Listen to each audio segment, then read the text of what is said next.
you're like an athlete. You're an athlete. Yeah. You're in shape, right? You're not going to have a reaction in your body like somebody who doesn't take care of themselves. Right. So, I don't believe in emotional intelligence. I think it's useful, but I'm more interested in emotional fitness, because intelligence is a capability. Fitness is a state of readiness. Interesting. If you are fit, you can take that demand right now and you can deal with it. You can deal with that physical stress, that emotional stress.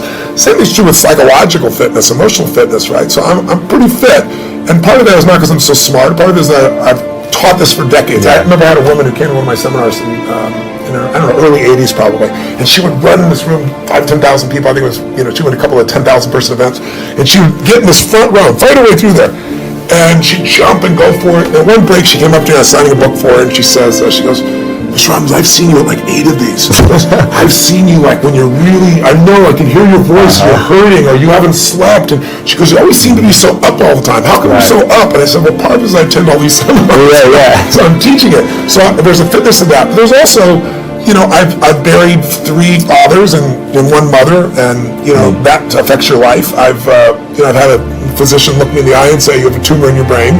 And so I've had those moments that when you've had extreme stress and you push your way through it, you build psychological muscle. It's like it takes a lot to knock me off. In the early days, we didn't have $50,000 to keep the doors open. How do we do it? Then I had, graduated to $5 million, and I graduated to a partner that mine who kind of didn't do things well, and I ended up owning $100 million because I had to take on his debts. $100 million. But when you do all that stuff, now my companies do $5 billion, a year. So you keep expanding what I would call really the circle of the threshold of your influence. Sure. Everybody has a threshold of control, and if you get beyond it, you kind of freak out. So it takes a little bit more. I can't have breakdowns. I don't have a breakdown. Do I get pissed off or get frustrated or tired? Yeah, but breakdown, honestly, no. When I've had challenging times, I have so many tools. I pull them out. And mostly it's just like you as an athlete. You don't just physically break down. Right. You take care of yourself. So I'm constantly training that. I think most people don't train their mind and emotions. It's like, I think the most powerful muscles to me are not physical, they're as strong as important as they are. It's like faith is a muscle, courage is a muscle, determination is a muscle, playfulness is a muscle. Passion unexpressed weakens. Faith untested gets smaller. So I'm always, I call it deep practice. I'm always pushing myself to the edge, and pushing yourself to the edge makes you stronger. Well, Sir John Templeton is probably one of the greatest investors in history. People don't know his name. He started out with nothing. He wasn't Sir. He wasn't from the country. He came from the U.S.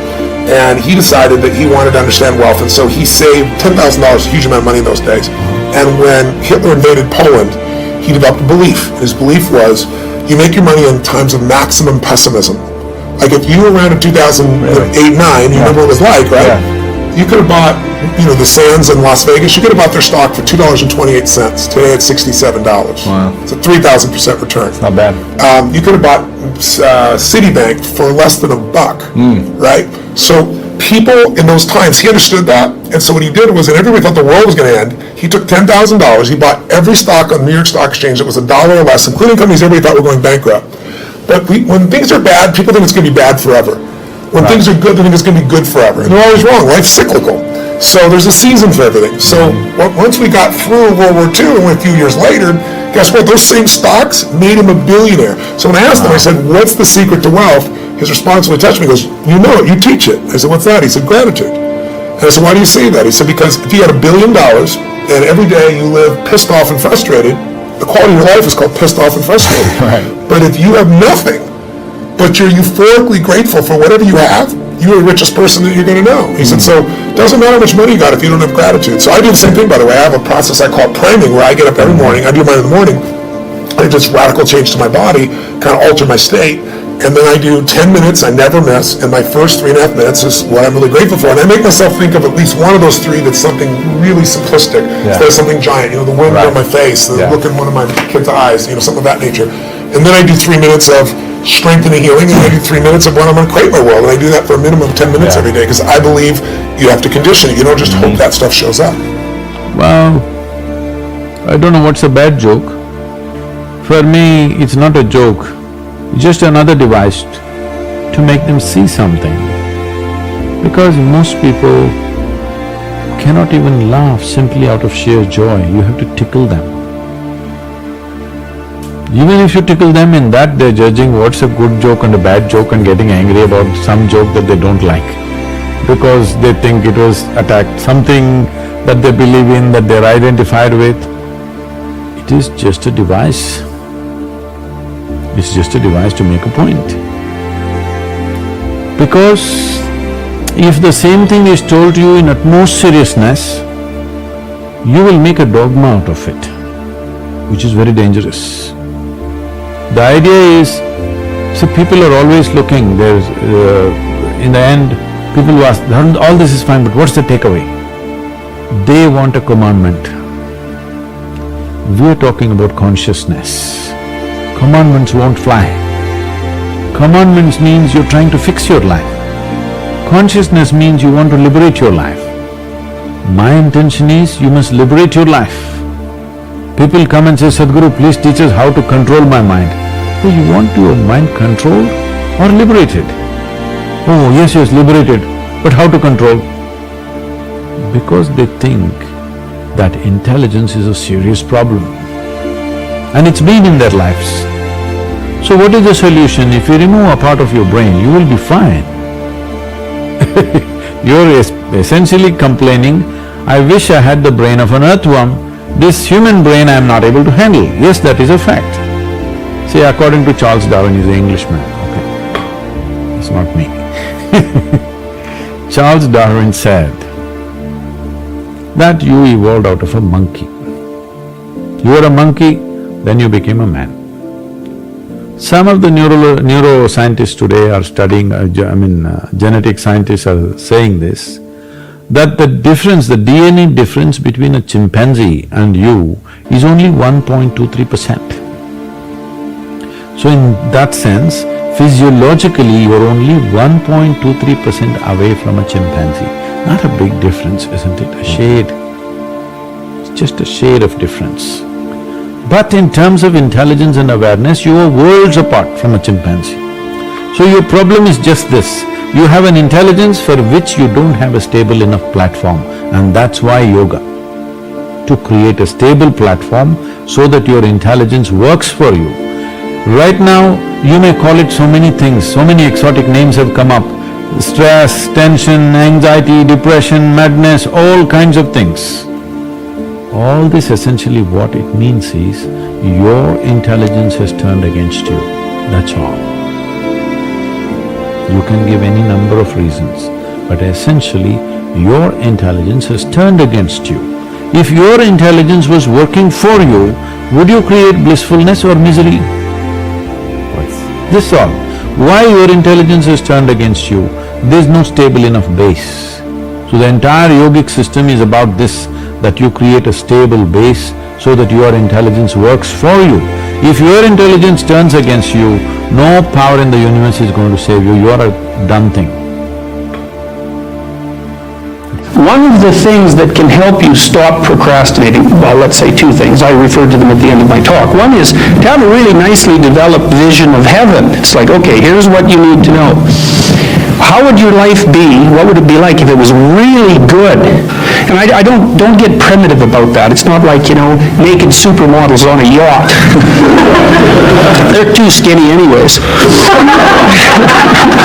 Anyways, you know what I mean. It's like, yeah, I get it, but it's not agape, say. So it's not sophisticated enough to be self-sustaining. It's a stupid vision, and if you pursue it, you're just going to be on a sinking yacht with like anorexics or something like that. So you need a vision. You need a vision of what your life would be like if it was just the way it should be, if it was best for you, and if you were taking care of yourself with this thing that you kind of described as parental love. Which is a really good way of thinking about it because it's nice and concrete. So what would be best for you 3 to 5 years down the road if you were really taking care of yourself like you were someone that you thought should be around? And people are very ambivalent about whether they should be around, so this is a lot harder than you think. So you need that vision. And then what you also need is a vision of what your life would be like if you let yourself deteriorate in precisely the foolish ways that you know that you would deteriorate if you let yourself go. And that's contemplation too. It's like, okay, if I let myself go, where would I end up? And first of all, this is kind of a shadow realization from the Jungian perspective. It's like, first of all, you could let yourself go. Second of all, you already know exactly how you do it if you did do it. And third, with a little imagination, you can conjure up exactly what that would be like, not only for you, but for your family and for the broader social community, and that would be the whole bloody catastrophe, including all the malevolence that would go along with your deterioration and so on. And so then you've got these stark choices before you. One is agape-oriented equilibration, for lack of a better technical phrase, and the other is something that more closely approximates hell than people even think, because if you sink low enough, not only do you sink that low, but you are absolutely motivated to drag people down there with you.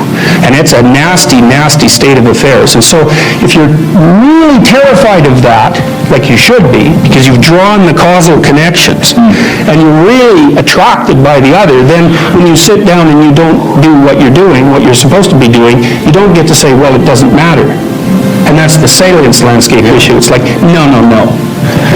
The little voice in the back of your head that says it matters, it sees those outcomes down into the future, and it's telling you that it matters. And if you would like the positive outcome over the negative outcome, which is, like I said, your constant choice, you bloody well better sit down and do what you're supposed to. And so that's really helpful. That'll, I think, what is it? Fear of God is the beginning of wisdom. It's like, yes, that's absolutely right. And the role of things like anxiety and terror in promoting proper development, are often under-addressed, because we think of those things as our enemies. It's like, they're your enemies if they're working against you, but they're pretty powerful monsters on your side if you've got them oriented properly. Look, this is what's wrong with this generation. If you're doing it for money, you cutting it on and off. If you're doing it for money, if they ain't giving you bread, that means you ain't gonna come clean. That means you ain't gonna give 120%. So that's why I do it for the love of the game, because that just means every time I do it, I'm gonna be firing. Who make the most money? The basketball player, not that can put up 40. The dude that can put up the big numbers and do it consistently. I can't pay a dude who gonna put up 30 in one game, then he gonna put up 5 in another one. I can't build my team around inconsistency. But if you can score 17 a night, and I know you can give me that 50 games out of 82, I can build something around that. So for me, young people, listen to me. You temperamental if you can only do it for money. And if you temperamental, it just don't mean I don't know when I can count on you. And we can't make money if I don't know when I can count on you. So for me, that's why I was at the camp murdering it, because I don't know who in the room who could give me another opportunity. I think really it's acceptance is where you need to end up. You talk about it in stages of grief. Everybody talks about injury as kind of like the stages of grief after death, almost, and not to be that dramatic. But to realize that it's okay how you're feeling.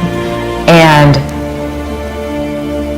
kick, scream, cry, do whatever it is you need to do, let it out, but give yourself a time limit. So I said after my injury, so I was miserable and I was, just a bear to be around. But I told myself, okay, I'm gonna give myself 2 weeks to be an awful person about this. And then you know what? I'm going to pick up and move on and say, what can I do now in this scenario? And really what it was, and what I found is I cut myself off, and then I looked at how can I make the best of this situation.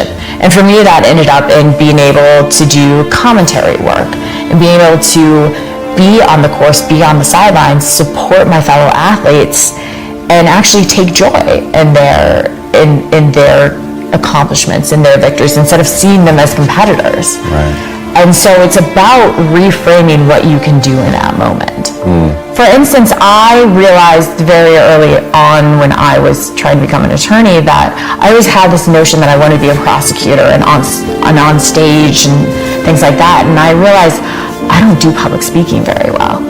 And that it would seize up, and it was awful for me. So I've seen you do public speaking very, very well. But it's one of those things that I've had to cultivate.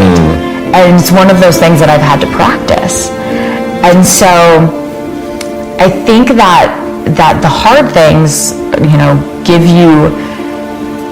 cultivate that mental toughness. And people say, okay, well, how do I make it a habit, or how do I how do I cultivate mental toughness? And I say that, well, that's what you do. You make it a habit, is that you don't give yourself the option, and something you pick something, put it into your routine, whether it's waking up 30 minutes earlier every day so you can actually get out the door to move your body, and you just don't think about it. You don't give yourself the option to not do it. To me, it's celebrating the little victories, for sure.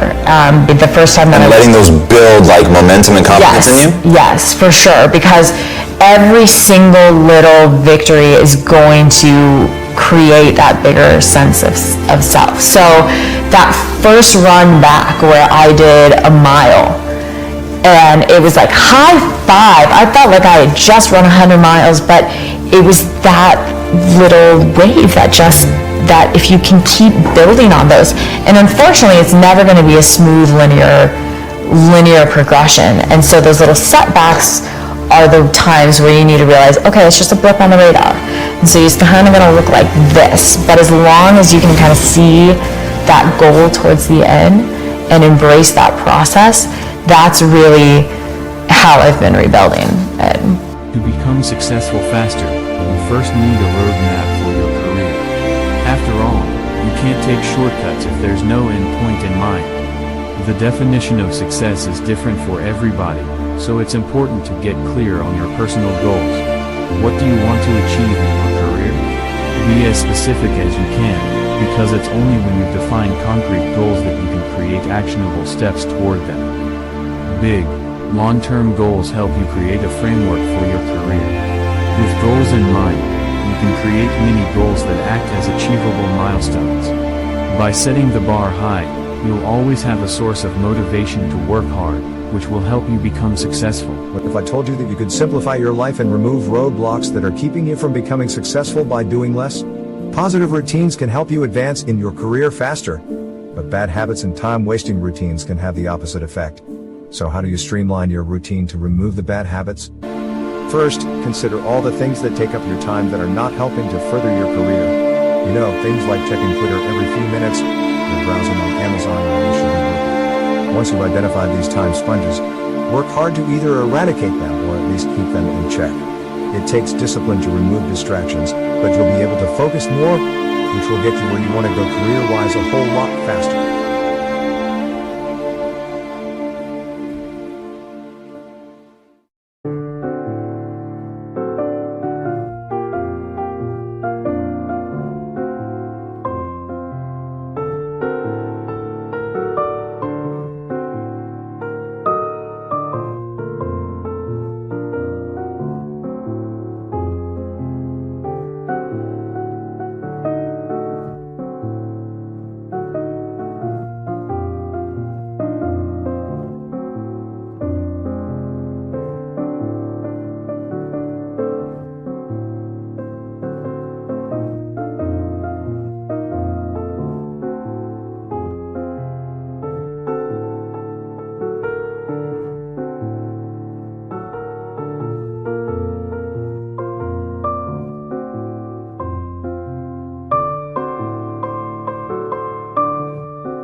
Anh hay mơ mộng những thứ xa xôi, không màng về tình ái muôn nơi, sống cho là trọn kiếp đây thôi, đâu quan tâm gì chuyện đời, thế mà lại ngâm tương tư.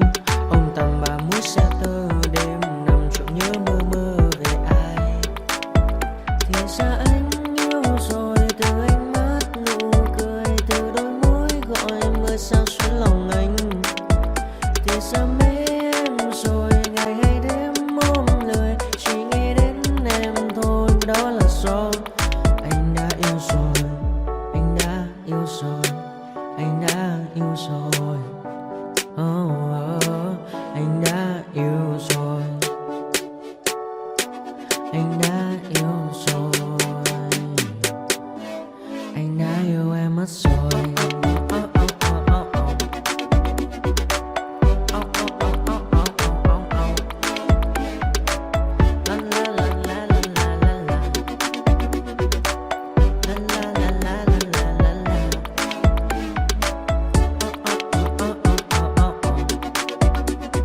Anh ai mơ mộng những thứ xa xôi, không màng về tình ái muôn nơi. Sống cho là trọn kiếp đây thôi, đâu quan tâm gì chuyện đời. Thế mà lại nằm tương tư, ông tầm 31 xe tơ, đêm nằm trộm nhớ mơ mơ về ai. Thì ra anh yêu rồi, từ ánh mắt nụ cười, từ đôi môi gọi mơ sao xuyến lòng anh. Thì ra mê em rồi, ngày hay đêm.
retribution. Oh yeah, we want retribution. Oh yeah, we want retribution.